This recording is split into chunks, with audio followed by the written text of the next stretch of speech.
बिस्मिल्लाहिर्रहमानिर्रहीम। गुमनाम हीरो के मुअज़्ज़ज़ नाज़रीन, अस्सलामु अलैकुम। आइए चलते हैं कहानी की तरफ। पिछले साल पंडित सोबराज कह रहा था, सारसिका शहर में बलवंत सिंह से मुठभेड़ हो गई। वो अपने दोस्तों के साथ जंगल में शिकार खेलने के लिए आया हुआ था। 1 घंटे बाद मैंने इससे अपना पीछा छुड़ा लिया और फिर इसी रात इसे यहाँ बस्ती में अपने मकान के दरवाजे पर देखकर मेरा माथा ठनका था। वो चंद लम्हों को खामोश हुआ, फिर बात जारी रखते हुए कहने लगा, बलवंत सिंह ने बताया कि चित्तौड़गढ़ में इस कमसिन लड़की के कत्ल के सिलसिले में मेरा नाम सामने आया था और पुलिस को अब भी मेरी तलाश है। बलवंत सिंह बहुत चालाक आदमी है। पता नहीं इसने अपने आप को वो कत्ल के इस मामले से किस तरह अलग कर लिया था और सारा इल्जाम मुझ पर आ गया था। बहरहाल इसने मुझे तसल्ली दी कि वो मेरे बारे में किसी को कुछ नहीं बताएगा। और 4 दिन पहले सोबराज एक बार फिर खामोश हो गया। फिर बोला, 4 दिन पहले वो अपने गुरु और एक चेले के साथ मेरे पास आया था। वो खुद भी पुजारी के भेष में था। इसका हुलिया भी बदला हुआ था और इसके गुरु का दूसरा चेला कोई मर्द नहीं औरत थी, बहुत सुंदर नारी। मैं एक बार फिर चौंक गया। ठाकर भी गहरी नजरों से इसकी तरफ देख रहा था। बलवंत सिंह ने बताया कि इसका गुरु विदेशी साधु है और बहुत पहुंचा हुआ है। पंडित सोबराज कह रहा था, इसने बताया कि इनके बाज दुश्मन इनके पीछे लगे हुए हैं जो इन्हें जान से मार देना चाहते हैं। वो चंद रोज यहाँ रहेंगे और फिर चले जाएंगे। इसने मुझे धमकी दी थी कि अगर मैंने किसी को इसकी असलियत बताई तो वो मुझे चित्तौड़गढ़ में लड़की के कत्ल के इल्जाम में पकड़वा देगा। वो कल रात यहाँ से चले गए हैं। कहाँ गए हैं? मैंने सवालिया निगाहों से इसकी तरफ देखा। अगर इन्हें पता चल गया कि मैंने किसी को इनके बारे में कुछ बताया है तो वो मुझे जिंदा नहीं छोड़ेंगे। सोबराज ने जवाब दिया, देखो पंडित जी, मैंने इसके चेहरे पर नजरें जमाते हुए कहा, मैं नहीं जानता कि इनके साथ वो लड़की कौन है, लेकिन इनका गुरु दुनिया का सबसे खतरनाक आदमी है। बेगुनाह लोगों को मौत के घाट उतार चुका है। बलवंत सिंह के हाथ भी कई बेगुनाहों के खून से रंगे हुए हैं। एक तरफ पुलिस इनकी तलाश में है और दूसरी तरफ हम। अगर तुम हमें इनके बारे में बता दो तो बड़ी अच्छी बात होगी, वरना तुम मुझे देख चुके हो। मैं तुम्हारी हड्डियों का सुरमा बना सकता हूँ। वैसे तुमने मार्शल आर्ट कहाँ से सीखा था? चित्तौड़गढ़ में कॉलेज की तालीम के दौरान में, सोबराज ने जवाब दिया। तुम बहुत अच्छे मार्शल आर्टिस्ट हो। मैंने कहा, अगर तुम इन सलाहियतों को मुस्बत कामों में इस्तेमाल करने लगे तुम्हारी इज्जत होती और नाम भी। बहरहाल कहाँ हैं वो लोग? मैं नहीं बताऊंगा, सोबराज ने जवाब दिया। तुम फिर अड़ गए। मैंने इसे घूरा। एक और बात बताऊं तुम्हें? मैंने इसके चेहरे पर नजरें जमा दी। बलवंत सिंह का गुरु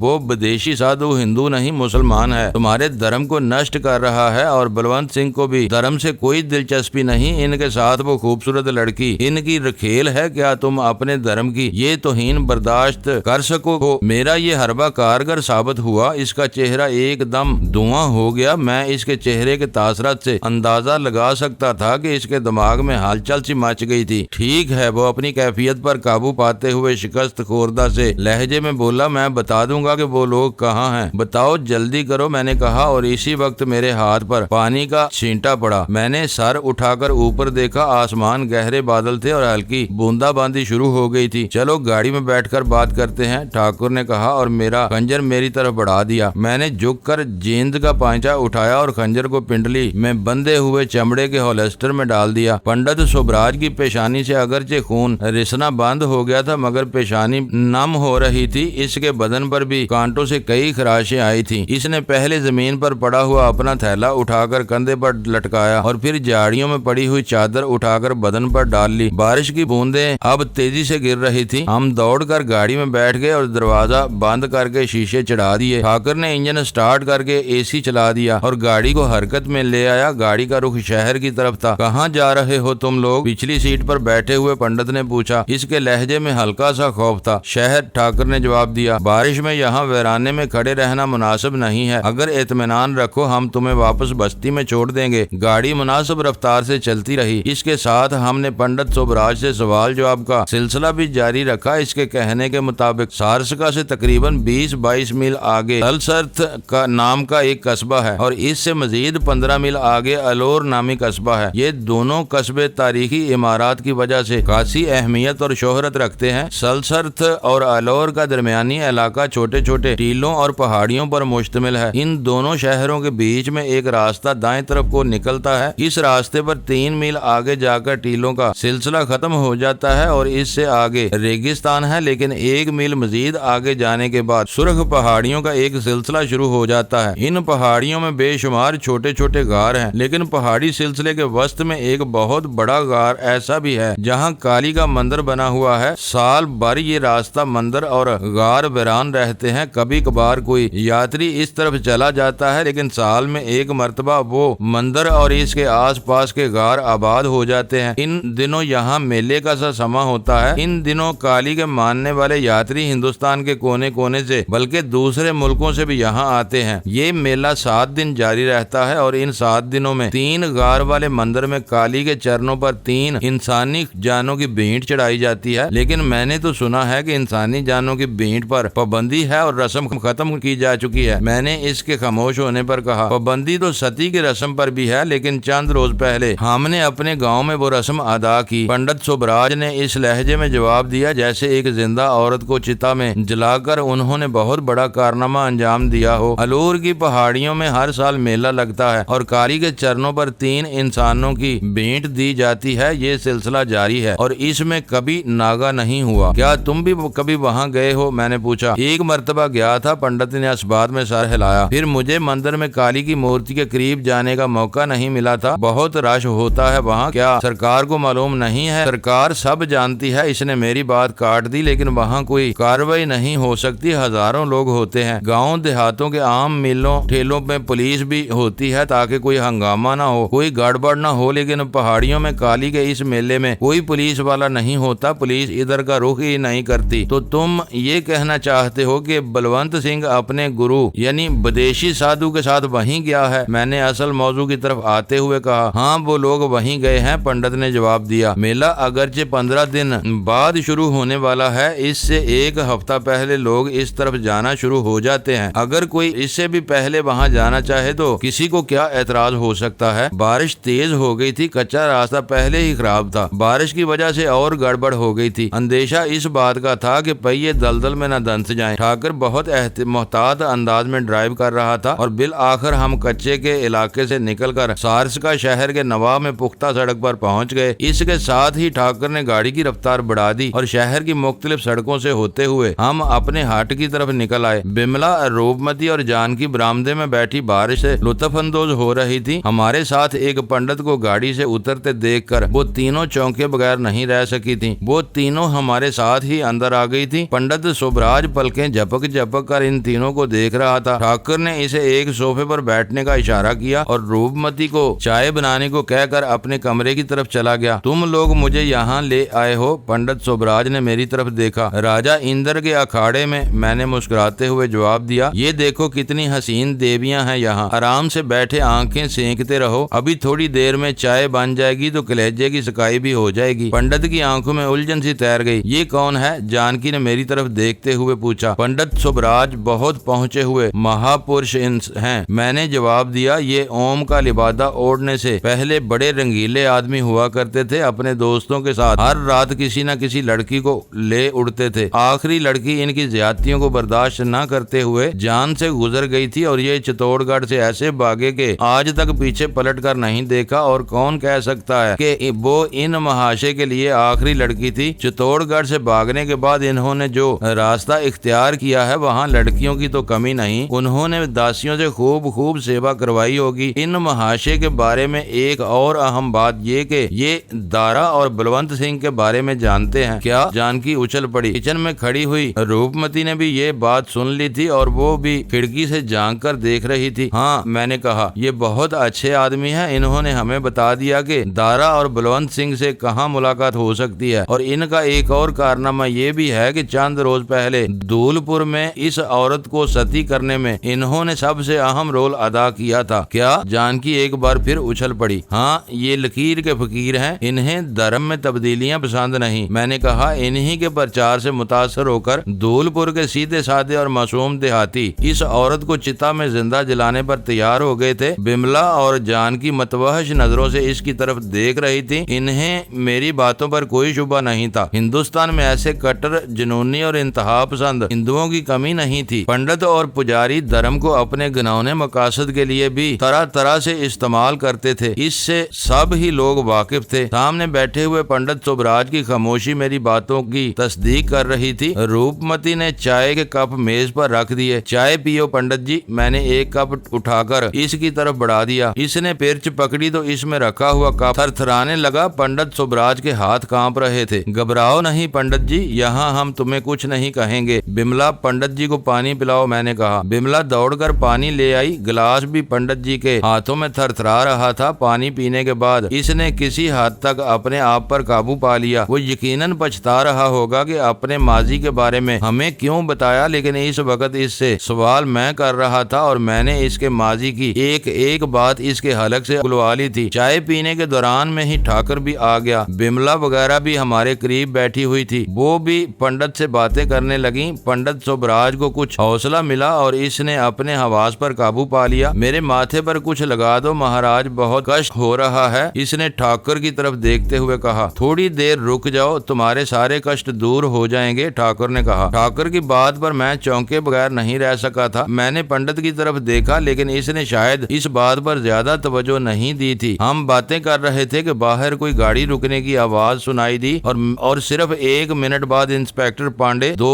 कांस्टेबलों के साथ अंदर दाखिल हुआ। इन्हें देखकर पंडित सुबराज चीख उठा। इसने सोफे से उठकर पिछली तरफ छलांग लगाने की कोशिश की, मगर ठाकुर ने इसकी टांग पकड़कर और वो सोफे समेत पीछे उलट गया और फिर पुलिस वालों ने इसे हिलने का मौका नहीं दिया। बड़ा अन्याय किया आपने महाराज, पंडित सुबराज ठाकुर की तरफ देखते हुए बोला। और तुमने जिंदगी में अब तक जो कुछ किया है वो न्याय था, ठाकुर ने जवाब दिया और इंस्पेक्टर की तरफ देखते हुए बोला। इसे ले जाइए इंस्पेक्टर पांडे, इससे आप और भी बहुत कुछ पूछ सकते हैं और ये आपको बहुत कुछ बताएगा। इंस्पेक्टर ने शुक्रिया अदा किया और वो लोग पंडित सुबराज को लेकर चले गए। मैं उलझी हुई नजरों से ठाकुर की तरफ देखने लगा। मैं पिछले दरवाजे से बाहर निकल गया था। वो मेरी निगाहों का मतलब समझते हुए बोला। बाहर जाकर मैंने गेस्ट हाउस के टेलीफोन से इंस्पेक्टर पांडे को इतला दे दी। ओह, मेरे मुंह से गहरा सांस निकल गया। मैं भी हैरान था कि पुलिस अचानक यहाँ कैसे पहुँच गई। हम देर तक पंडित सुबराज के बारे में बातें करते रहे। क्या तुम्हारे ख्याल में पंडित ने दारा और बलवंत सिंह के बारे में गलत बयानी से काम नहीं लिया होगा? अपने आप को बचाने के लिए इसने हमें गलत रास्ते पर डालने की कोशिश की हो, ठाकुर ने कहा। मेरे ख्याल में ऐसा नहीं है, मैंने जवाब दिया। वो जिस सूरत हाल से दो चार था, इसके तहत वो झूठ नहीं बोल सकता था। और फिर दारा और बलवंत को किसी ऐसी ही जगह पर पनाह मिल सकती है जिसके बारे में हम सोच भी नहीं सकते, और वाकई हमने ऐसा सोचा भी नहीं था। हमें तो ये भी मालूम नहीं था कि इन पहाड़ियों में काली का कोई मंदिर है जहाँ इंसानी जानों की भेंट दी जाती है। इंसानी जानों की भेंट? रूपमती उछल पड़ी। हाँ, पंडित सुबराज ने बताया था कि अलौर के करीब पहाड़ियों में काली का कोई मंदिर है जहाँ हर साल मेला लगता है और 1 हफ्ते के दौरान में कम से कम 3 इंसानों को काली के चरणों पर कुर्बान किया जाता है। और पंडित के कहने के मुताबिक दारा और बलवंत सिंह इसी तरफ गए हैं। इनके साथ कोई लड़की भी है। तो फिर हमें कल सुबह ही इनके ताक़ुब में रवाना हो जाना चाहिए, जानकी बोली। अभी नहीं, ठाकुर ने जवाब दिया। अभी वो जगह वीरान है। इन्हें हमारी आमद का पता चल जाएगा। 2-4 दिन बाद जब यात्रियों की आमद शुरू होगी तो हम भी पहुंच जाएंगे।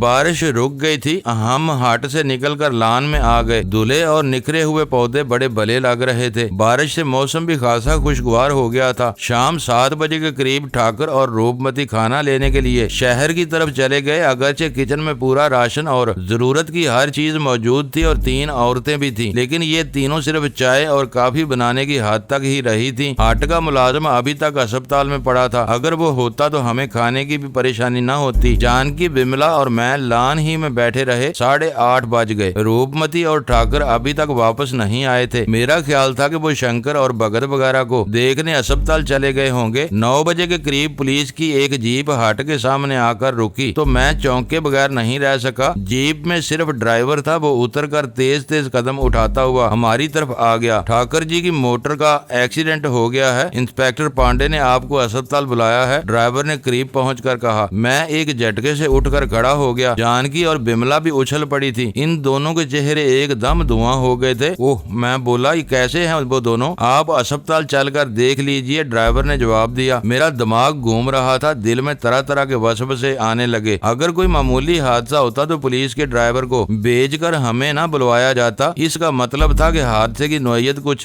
ज्यादा ही संगीन थी। जानकी ने हाट का दरवाजा बंद करके ताला लगा दिया और हम दौड़कर जीप पर सवार हो गए। ड्राइवर हमसे पहले ही अपनी सीट पर बैठ चुका था। अस्पताल के रास्ते में सड़क का एक मोड़ घूमते चलते हुए मुझे ठाकर की पुजारो नजर आ गई। वो बिल्कुल पिचकी हुई थी। इससे मुझे हादसे की संगीनी का अंदाजा हो गया। अस्पताल में ठाकर एक बेड पर लेटा हुआ था। इसके सर और बाजू पर पट्टियां बंधी हुई थी और वो होश में ही था। हमें देखते ही वो उठ गया। करीब खड़ी हुई नर्स ने इसे दोबारा लेटाने की कोशिश की, मगर ठाकुर ने इसका हाथ झटक दिया। ठाकुर को देखकर मुझे कदरे इत्मीनान हुआ। इसकी हालत ज्यादा तशवीशनाक नहीं थी। ये सब कैसे हुआ ठाकुर? रूपमती कहाँ है? कैसी है वो? मैंने जल्दी से आगे बढ़कर पूछा। वो ऑपरेशन थिएटर में है। इसकी हालत अच्छी नहीं है। इसका बहुत खून जाया हो चुका है। अगर इसे खून न मिला तो वो मर जाएगी, ठाकुर ने कहा। मैं ऑपरेशन थिएटर की तरफ भाग खड़ा हुआ। डॉक्टर थिएटर के सामने वाली राहदारी में मिल गया। इसने बताया कि रूपमती को खून की अशद जरूरत है। ये कोई बड़ा अस्पताल नहीं है। यहाँ ब्लड बैंक नहीं है और ना ही शहर में कोई ब्लड बैंक है जहाँ से खून हासिल किया जा सके। मेरा खून ले लो डॉक्टर। मैंने बाजू आगे कर दिया। मेरे जिस्म से खून का एक एक कतरा निचोड़ लो और रूपमती की जिंदगी बचा लो। पहले ग्रुप टेस्ट करना होगा, डॉक्टर बोला। मेरे साथ आइए। बिमला, जानकी और ठाकुर भी वहाँ पहुँच गए और हमारे साथ वो भी लेबोरेटरी में आ गए। पहले जानकी और बिमला ने अपना ब्लड ग्रुप टेस्ट करवाया। इनके ग्रुप मुख्तलिफ थे और खुशकिस्मती से मेरा ब्लड ग्रुप रूपमती के खून से मिल गया। मुझे बेड पर लिटा दिया गया और तमाम इंतजामात मुकम्मल होने के बाद नीडल मेरी नास में लगाई गई तो अचानक ही मेरे दिमाग में धमाका सा हुआ। मैंने बाजू में लगी हुई सुई खींच दी और एक झटके से उठकर खड़ा हो गया। नहीं, मैं रूपमती को अपना खून नहीं दूंगा। क्या? ठाकुर मेरी तरफ देखकर चीखा। इसे शायद मेरी बात का यकीन नहीं आया था। मैं रूपमती को अपना खून नहीं दे सकता ठाकुर। इसकी जिंदगी बचाने के लिए कोई और बंदोबस्त करो, मैंने कहा। ये क्या कह रहे हो तुम? ठाकुर बोला। तुम रूपमती को खून देने से इनकार कर रहे हो, ये जानते हुए भी कि तुम इसकी जिंदगी बचा सकते हो। नहीं ठाकुर, मैं अपना खून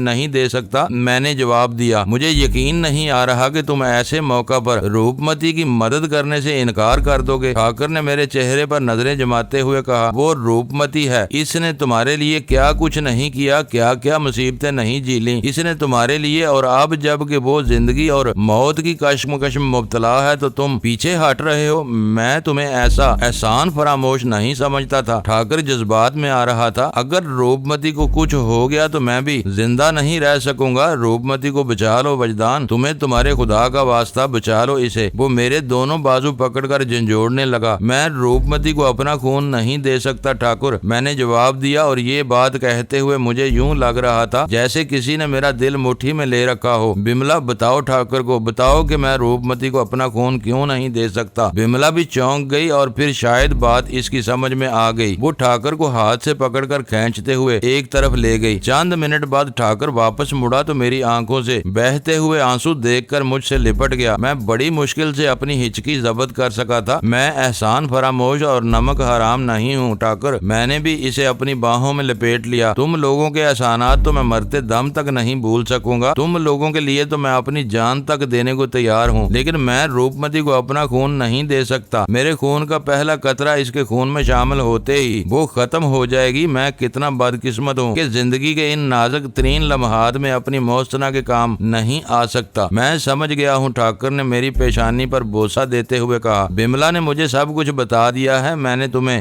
गलत समझा और कुछ शदीद शब्द कह दिए थे। मुझे माफ कर देना मेरे दोस्त, माफी तलाफी बाद में होती रहेगी, मैंने अपने आप को इससे अलग करते हुए कहा। पहले हमें रूपमती की जिंदगी की फिक्र करनी चाहिए। हमारे पास ज्यादा वक्त नहीं है, एक एक लम्हा कीमती है। कुछ समझ में नहीं आता कि क्या करें। ठाकुर बोला, यहाँ कोई ब्लड बैंक नहीं है। जयपुर के किसी ब्लड बैंक से खून मंगवाया जाए तो इसमें कई घंटे लग जाएंगे और इस वक्त तक रूपमती नहीं, हम रूपमती को मरने नहीं देंगे। मैंने इसकी बात काट दी। ये इतना बड़ा शहर है, हजारों लोग आबाद हैं यहाँ, किसी एक आदमी के खून का ग्रुप तो मिल जाएगा ना। तुम यहीं रुको, मैं अभी आता हूँ। मैं तकरीबन दौड़ता हुआ अस्पताल के बरामदे में आ गया। बरामदे के सामने वसी और अरीज कंपाउंड था जिसमें चंद सायादार दरख्त भी थे जिनके नीचे लोगों के बैठने के लिए कंक्रीट की बेंचें रखी हुई थी। इन बेंचों पर भी लोग बैठे हुए थे। बरामदे में और इसके आसपास भी बहुत से लोग मौजूद थे। 6-7 आदमी एक जगह पर झुंड की सूरत में खड़े थे और इस झुंड में इंस्पेक्टर पांडे भी नजर आ गया। वो इस हादसे के 2 चश्मदीद गवाहों के बयान नोट कर रहा था। भाइयों,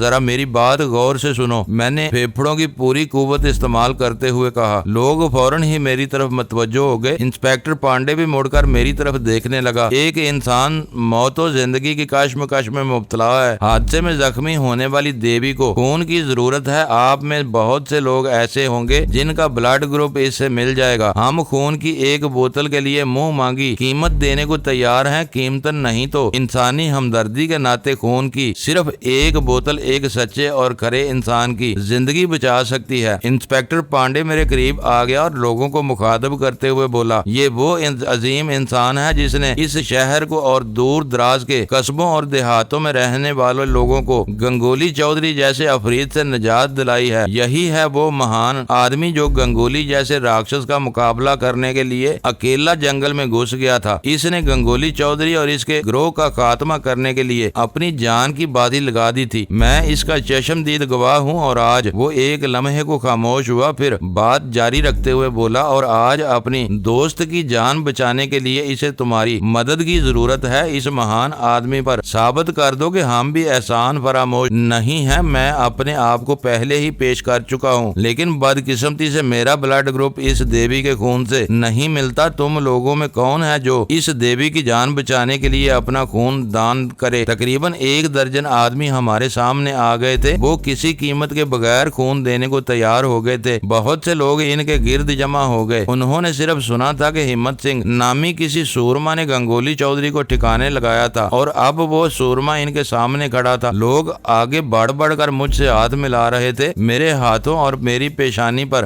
बोसे दे रहे थे। और फिर ये दिलचस्प इंकशाफ हुआ कि अस्पताल के कंपाउंड में मौजूद हर शख्स रूपमती की जिंदगी बचाने के लिए खून देने को तैयार था। ये तो चमत्कार हो गया हिम्मत सिंह। डॉक्टर मुझे पकड़कर एक तरफ ले गया। मैंने बहुत से लोगों के सामने हाथ जोड़े थे, मगर कोई खून का एक कतरा भी देने को तैयार नहीं था। ये इंस्पेक्टर पांडे का चमत्कार है, मैंने जवाब दिया। अगर वो मेरे नाम के साथ गंगोली चौधरी का हवाला न देता तो शायद कोई भी आगे न आता। अब तुम अपने भगवान से प्रार्थना करो और मैं अपने खुदा से दुआ करता हूँ कि रूपमती बच जाए। मैं भी खुदा ही से दुआ मांगता हूँ और मुझे यकीन है खुदा हमें मायूस नहीं करेगा, ठाकुर ने जवाब दिया। 1 घंटे बाद रूपमती को खून की पहली बोतल लग चुकी थी। 6 आदमियों का ब्लड ग्रुप मिल गया था, जिनमें से 4 को रोक लिया गया और बाकी सब को रुखसत कर दिया गया। जिन दूसरे 2 आदमियों को रुखसत किया गया था, इन्होंने अपने घरों के पते दे दिए ताकि जरूरत पड़ने पर इन्हें किसी भी वक्त बुलाया जा सके। हमें ऑपरेशन थिएटर में फिलहाल जाने की इजाजत नहीं दी गई। एक डॉक्टर को शायद ठाकुर का ख्याल आ गया और वो इसे पकड़कर एक कमरे में ले गया और नर्स को सख्ती से हदायत की कि इसे कमरे से बाहर न निकलने दिया जाए। नर्स ने ठाकुर को बेड पर लिटा दिया। मैं बिल्कुल ठीक हूँ भाई, मेरी चिंता मत करो, ठाकुर ने कहा। आपने बहुत हंगामा कर लिया ठाकुर जी, अब आपको आराम की जरूरत है, नर्स ने मुस्कुराते हुए कहा। देवी जी की चिंता आप बिल्कुल न करें, ब्लड का बंदोबस्त हो गया है, आधा खतरा टल गया है, वो ठीक हो जाएंगी। और आप लोग, इसने बारी बारी हमारी तरफ देखा, आप लोग इन्हें बेड से ना उतरने दें। नर्स बाहर निकली तो जानकी मुझे भी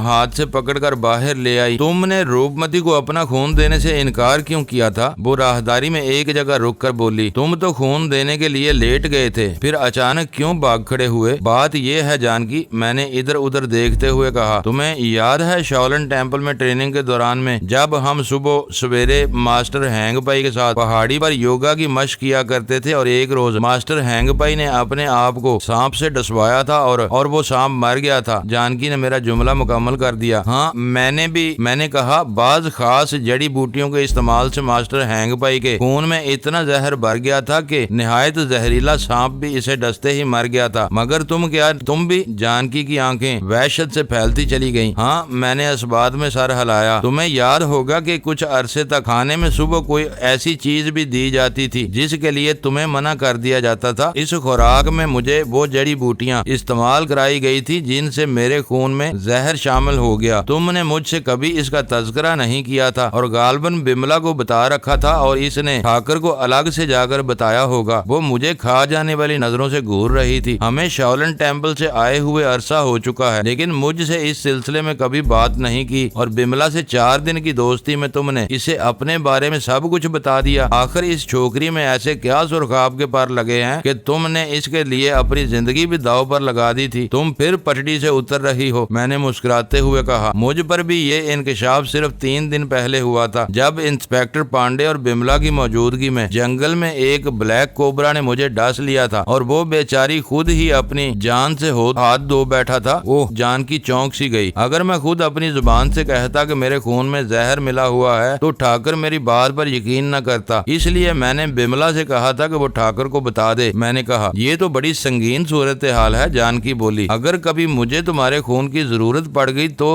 मुअज़्ज़ज़ नाज़रीन, लाइक करें, शेयर करें और कमेंट्स बॉक्स में पाक आर्मी जिंदाबाद, पाकिस्तान पाइंदाबाद का नारा ज़रूर दर्ज करके अपने मुल्क पर फ़ख्र करें और पाकिस्तान की बुनियादें मजबूत करने में अपना किरदार अदा करें। वीडियो देखने का शुक्रिया। मुअज़्ज़ज़ नाज़रीन, अपना ख्याल रखिएगा और हमारे चैनल का भी। ISI पाक आर्मी जिंदाबाद, पाकिस्तान पाइंदाबाद।